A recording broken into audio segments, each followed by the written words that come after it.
everybody, welcome back. My name's Ariane and I started the channel The Missing in dedication to my uncle who went missing in 2001 and we have never found.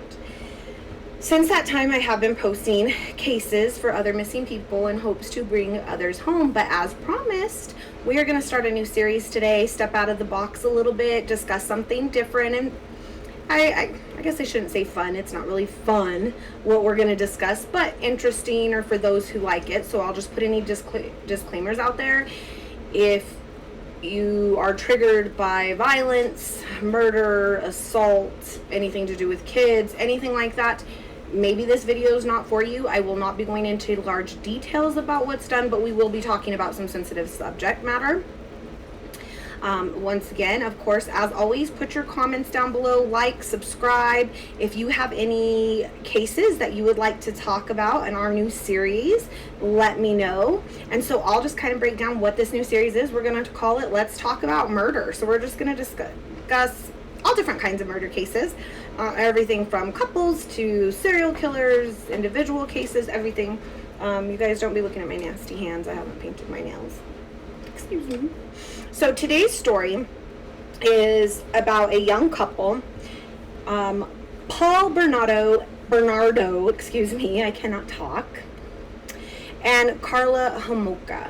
I believe that's how you say the last name. If you know how to pronounce it better, let me know, but I believe that's how it's pronounced. You may know them or have heard of them, and you would know them as the Ken and Barbie killers, which is the name they were given in the U.S. The case today that we're talking about, or the story we're talking about, all takes place in Canada. However, the U.S. would come to know them as the Ken and Barbie killers. So, Paul Bernardo was described as a handsome, young salesman, good-looking, very polite, friendly, just an all-around nice guy from all accounts. Everybody thought, yeah, he's a great guy and great personality. Carla was described as this young, blonde, thin, pretty, and she wanted to work with animals, so she was working at a vet clinic. The two met, and by all accounts, it was just love at first sight. The two just could not get enough of each other. They just hit it off on the first night, and then from there, it was just one of those inseparable things. And I think that happens probably a lot with people. You hear stories all the time, oh, it was love at first sight. The moment I met him, I knew he was the one. Or the moment I met her, I knew she was the one. And that was the case with Paul Bernardo and Carla Homolka. So, as I said, the two grew up in Canada. They grew up in Canada. They lived in Canada at this time. And by all accounts, they were just a young, fun-loving kids that fell in love. Now, Paul's home life seemed, when he grew up, picture perfect by all accounts. It was your normal, everyday family. However, behind closed doors, that wasn't the situation at all. In 1975, Paul's father was charged with child molestation. And it was said that one of his victims was even one of his own daughters. Now, people close to the family would say that even though there was this turmoil going on in the family, you could never tell by Paul. I mean, he was just this happy child, always in a good mood and good spirits, unfazed by any of the drama going on in his world. Carla, she too grew up in your happy all-American family, and she was the oldest of three girls. Both her parents were still together, still living in Canada, and just a really good family. So now let's fast forward to December 23rd of 1990, okay? By this time, Paul and Carla, as I said, it was love at first sight. They fell in love. They were just enamored with each other. And so at this point in time, they're engaged, and they're just starting to build a life together. And so this Christmas, they were spending it at the Homolka's house. I think I'm saying that right. I don't know. Anyway, they were there, and they were spending the Christmas like any other family get together. They're celebrating, they're having fun. Everybody there was having a few drinks, carrying on, having a good time. And Carla's youngest sister's name was Tammy, and she was in high school. She was about 15 or 16, I believe it said. And at this time, her parents were like, you know what, you can go ahead and have a drink this year, just don't overdo it. So even though she was still a minor, everybody was having a few drinks, everybody was home, it was family, it wasn't a big, party with a bunch of strangers. And so they were like, yeah, it's okay, you can have a few drinks, just don't overdo it.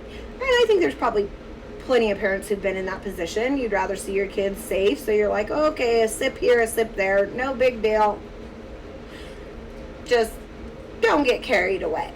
Well, as the parents would drink more and get carried away, the kids tend to get carried away. So in this case, what happened was Tammy was having a few drinks, and Paul was making them for Tammy, okay? And I don't know if the family knew how much she had ingested, or if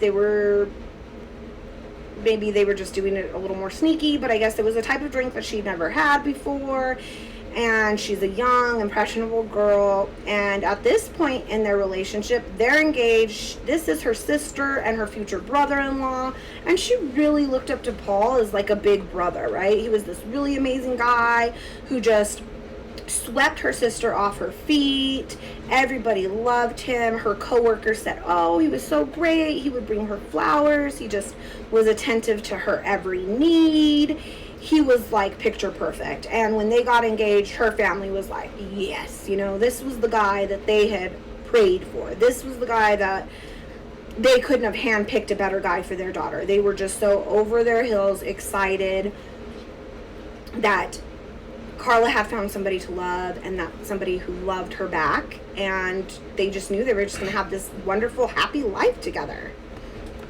So we're at Christmas, everybody's drinking, everybody's having fun, nothing's thought of it, right? So she could fit. Okay, so I apologize, guys, if the video's a little choppy. Keep in mind, I have a husband and I have 7 kids, and my youngest is playing Fortnite with his brother, and he's like, in and out, so I'm sorry. Anyway, it's Christmas, 1990, family's excited, everybody's happy, and Tammy, poor little Tammy, she's just drinking it up, right? She's just having a good time, you know how it is. Oh, I'm with my big sister and my brother, my future brother-in-law, and I'm cool, and I'm drinking, and everything's good. Well, what nobody knows is that this great Paul had a dark side. Paul had been hiding something. When Paul was younger, Paul had taken to becoming a peeping Tom in his younger years. And he was said that he would, watch Tammy sometimes too. Now, at the same time that this Christmas of 1990 is going on, Scarborough, Canada, is up in arms because there's a serial rapist on the loose, okay? And they're doing everything they can to find out who this rapist is. So we've got these ones celebrating a great life, and we've got rapes going on over here. So it's kind of a busy year in 1990 in Canada. And then Mr. Paul, those urges, those strange behaviors from when he was a child, well, they rear their ugly head. And Paul starts pressuring Carla for something that he wants, but Carla doesn't have. Paul's little urges have pushed him to the point where he's now pressuring Carla to find him a virgin. He wants a virgin. He wants to do something with a virgin. And Carla was not a virgin. No. But even though Carla was not a virgin, Carla sure knew somebody who was. And this was somebody that Paul had already had his eye on, because he was already creepily watching her dress and undress. Yep, Poor Tammy was in the crossfire. So Carla and Paul decide that this is their chance. Everybody's together for Christmas. Everybody's sleeping at her parents' house. This is their opportunity to make Paul's fantasies come true. So, while Tammy's been given permission to drink, Carla has now stolen animal tranquilizers from the veterinary clinic where she works. And her and Paul have decided to spike Tammy's drinks. So on this 23rd of December of 1990, as the family goes to sleep thinking everything's okay, poor Tammy has now passed out. And once she's passed out and the family's asleep, Carla and Paul then begin to soak a rag in a substance called holothane, I believe is how you pronounce it. They drench this rag in this substance and they stuff it in her mouth. Never mind that she's already been drugged with animal tranquilizers. Never mind that she's already been consuming alcohol that her young body's not used to. Now, she has a rag in her mouth with more poisons and toxins. In an effort to, if she wakes up, keep her quiet, but most of all, keep her asleep so that they can carry out what they want to do to her. And no, this was not just a case of Paul wants to hurt Tammy, and so Carla's going to help him and stand by as a lookout.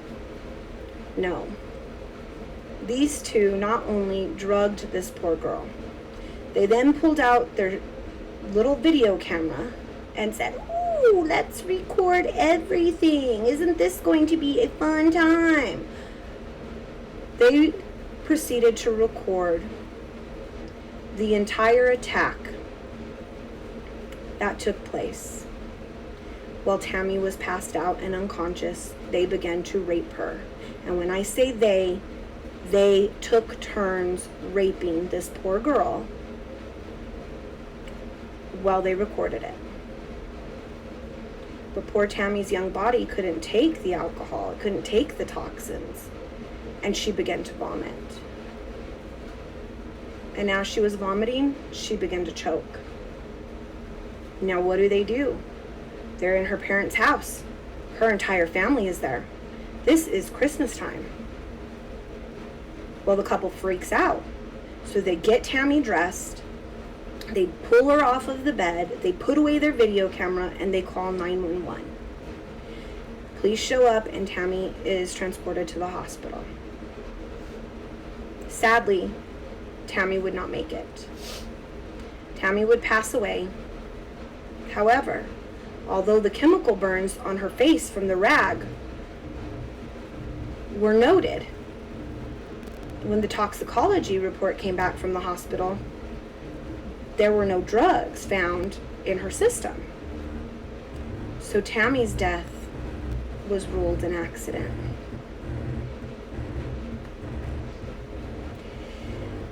What an accident it was.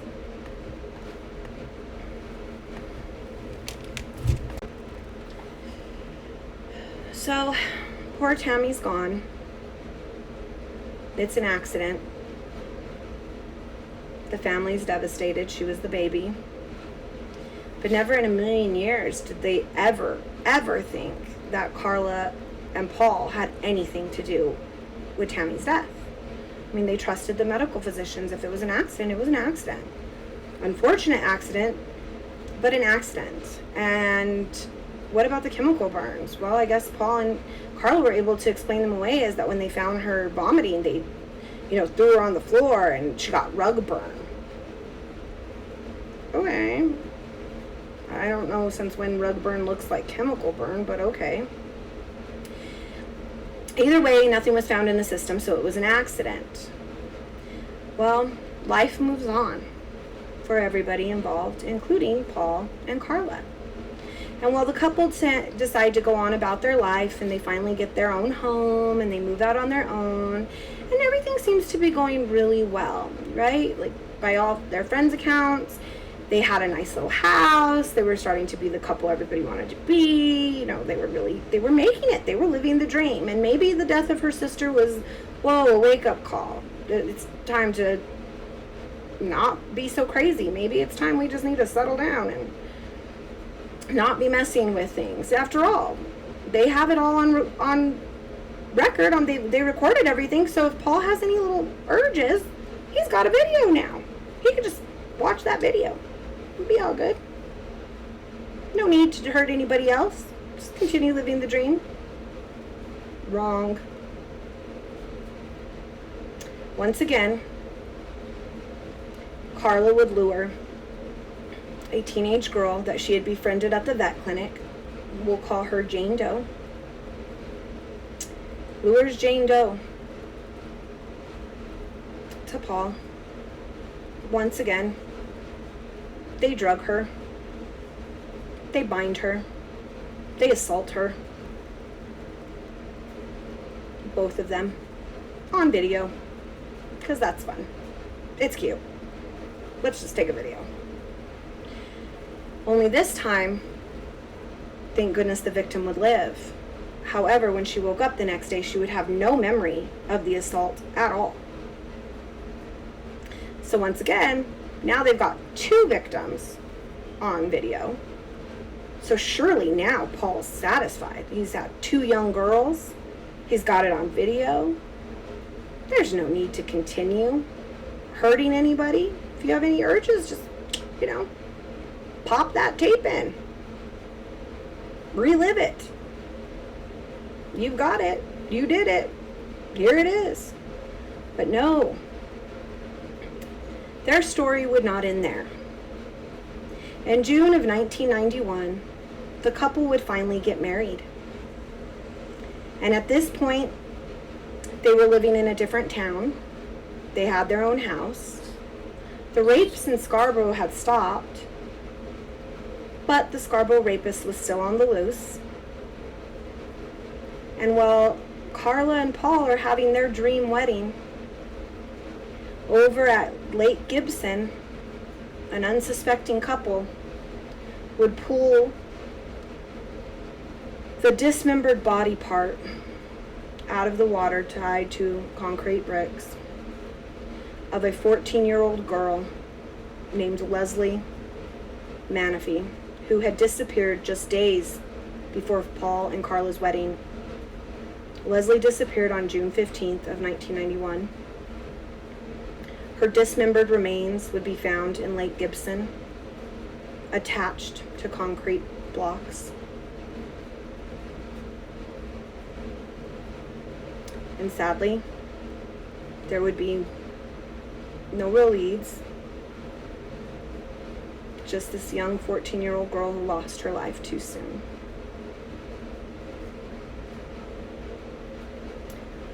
Well, her body parts being found must have been a little bit of a red flag for the couple until April of 1992, where Kristen French would be abducted in front of her home. Now, like most teenagers, I suspect at 15 years old, Kristen was pushing the limits a little bit. And I guess on this night, her mom had had enough and had locked the front door, and she couldn't get in. She had rang a friend and asked to spend the night, but it wasn't a good night, and she wasn't able to, so I guess she decided she was going to head back home. 15 years old at night, alone. The couple grabbed her, pulled her into the car. They would take her home, where they would torture her and assault her in their home. They would record it. But this time, instead of keeping her for days like they did poor little Leslie Manafee, and instead of dismembering her body like they did Leslie, I guess they figured since Leslie had been found, even though they had tried to never have her be found with concrete bricks, I guess it just wasn't worth the effort. So this time, they just figured they would toss her body onto a rural road where her body would be discovered. Like trash on the side of the road at 15 years old. It's not your kid, right? It's sad. So sad. Well, now that Kristen French's body has been found, now the police are like, something's a little funky here. I think these two might be tied together. And you know what? They were on to something, because about the same time that all this was going down, the Scarborough police put out an edge, right? They put out a sketch of their supposed Scarborough rapist. And you know what's funny? This guy looks an awful lot like Paul. Enough that somebody who knew Paul took it upon themselves to notify police and say, hey, I think I know who this is. This looks an awful lot like Paul Bernardo. So what happens? Paul's called in for questioning. And of course, he goes, because Paul gets away with everything. He's not afraid of the police. So he comes down to the station and he's questioned. And so the police ask him, hey, are you willing to give a DNA test? And he's like, yeah, absolutely, take it. So he gives DNA. But at this time, DNA is so backed up that Paul's DNA gets put on a shelf where it sits for its turn. And it would be years before the DNA results would come in. Now, we've got 3 murder victims, one of which was Carla's sister. We've got a young teenage girl who's been assaulted, who doesn't even know she's been assaulted. And we've got all these videotapes just showing. I mean, they said that it went so far as to them having one of the victims in their basement during Thanksgiving time or during a holiday. I don't remember exactly if it was Thanksgiving or what holiday it was, but they said that they'd have people tied down there, and so when the family would try to go to the basement to get something, they would be turned away, because little did they know they had their setup down there, their little dungeon down there, I guess, whatever they had down there, their video camera and whatever else. Now, what the people around Paul's friends and Carla's family don't know, or maybe they do, close friends would come forward later on and say that Paul was very abusive to Carla, and that he would manipulate her, and that he would hit her at the drop of a dime, and it didn't care if it was in front of friends or whoever was around, that they had witnessed him smack her before and be abusive with her. But to the outside world, Carla had never presented Paul in that light. She had never made any comments about it. Nobody knew anything about it. But January 1993 happens, and Paul gives Carla the beating of a lifetime. Like, this is the worst beating he's ever given her. She is so battered and abused, and she's mad. And as we know, Carla's not a good one to be mad with, because she helps him in his little endeavors. Carla would show up at the police station as a domestic abuse survivor or victim, and she would begin to tell the police not only how Paul had brutally beat her, but how Paul had been abusive and manipulative to her their entire marriage. And then she would spill the beans. She went on to tell the police that Paul did not deserve to be free, that he deserved to be behind bars, and she would do whatever it takes to make sure that he was behind bars, because Paul was a killer. She told the police that Paul videotaped everything, and that anything thing that she had to do with it was because she was so manipulated and abused by Paul that she was afraid to, and that he would make threats that if she didn't help, he would out her on her participation in her sister's murder. And so he really just manipulated her and blackmailed her, was her story, and that Paul was really the mastermind and he was just the most evil one, and he needed to be put behind bars. So she proceeds to tell the cops about these videotapes and what he's done to these victims and these girls, and all these urges he has, and how he forced her into, letting him attack her sister because he wanted a virgin and all of this. So Carla would go on to strike a deal. She would turn state's evidence and she would testify against Paul. In return, she received a shorter sentence. Paul received life. It would later come out that he was in fact the Scarborough rapist as well. He would also admit to raping multiple women, girls. However, when the tapes do come out and they do find them, if the police had those tapes prior to the deal, I don't know if it would have changed the deal that they gave Carla, but I think it was a little more evident that she was a little more involved than she maybe let on. I don't know. Some people believe she's worse than Paul, that she was really the mastermind behind it all. Some people believe it was really Paul, and he just manipulated her and abused her so badly that she just had no other choice but to assist him in these brutal attacks and murders. Paul would be given a life sentence. Carla would go on to serve her sentence and be released. She would go on to marry and have children of her own. She would go on to marry and have children of her own. Her sister will never get married. Her sister will never have children. Neither will Leslie or Kristen or Jane Doe. Well, I don't know if Jane Doe will. She's alive, so she might. I don't know if they damaged her. There wasn't a lot on Jane Doe because I'm guessing probably because of her age, and the fact that she's still alive. For protection reasons, I'm assuming they didn't list her name or much information about her.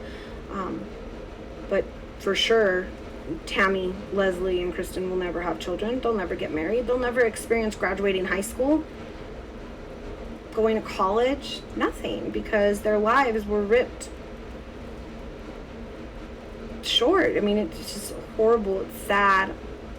I don't know. I kind of think that Carla was more involved than what she likes to say. I think she's just as sick and twisted as he is, and it honestly pisses me off that she's out and was even able to get married and have children.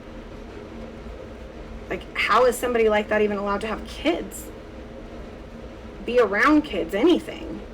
How is she out of jail? It blows my mind. You decide. Do you think it was all Paul? Do you think it was Carla? If you want more information, there's lots of documentaries out there about them. One is called the Ken and Barbie Killers, The Lost Tapes, I believe. That one's on Hulu. You might want to check it out. But I would love to hear your feedback. Do you think it was all Paul? Do you think it was all Carla? Do you think it was both of them? What do you think? What do you think about her being out? My gosh, can you believe it? And if you have any other stories you want me to cover, feel free to put them in the notes or email me at lovedonesmissing@gmail.com. And as always, if you have any missing person cases that you want me to cover, if you want to email me information to lovedonesmissing@gmail.com, I'll be more than happy to cover those cases as well. So I will see you next week for 2 more videos. On Thursday, we'll be covering whoever is our new missing person case, and then on Sunday, we will talk murder. So thank you guys for joining me today. Remember to like and subscribe, and I will see you next week. Have a blessed day.